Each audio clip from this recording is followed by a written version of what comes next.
শেষ সময়ে ক্রেতার ঢল তুফান-ই-রহমান কমপ্লেক্সে। মানিকার চরবাজার, মেঘনা, কুমিল্লা। ঈদ প্রায় দোরগোড়ায়। রোজার শেষ সময়ে এসে জমে উঠেছে তুফান-ই-রহমান কমপ্লেক্সে। ঈদের পোশাকের পাশাপাশি এখন অনেকেই জুতা, কসমেটিক্স, ঘর সাজানোর সামগ্রী কিনতে তুফান-ই-রহমান কমপ্লেক্সে শপিং মলে ভিড় করছেন। এক ছাদের নিচে বৈচিত্র্যময় সব সামগ্রী বিক্রি হওয়ায় ক্রেতার ঢল নেমেছে তুফান-ই-রহমান কমপ্লেক্সে। সকাল থেকেই এ শপিং মলের প্রতিটি লেভেলে ক্রেতার সরব উপস্থিতি ছিল চোখে পড়ার মতো। ঈদ উল ফিতর সামনে রেখে তুফান-ই-রহমান কমপ্লেক্সে প্রায় সব শোরুমেই নতুন সামগ্রী সাজানো হয়েছে।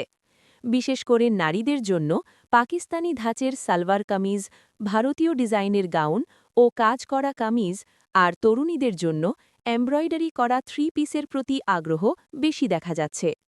ভোগ, এস্টেসি, ইয়েলো সহ কয়েকটি নামী ব্র্যান্ডের দোকানে শেষ মুহূর্তে ক্রেতার উপচে পড়া ভিড়। ভিডিওচিত্র মোহাম্মদ আলামিন, মেঘনা, কুমিল্লা।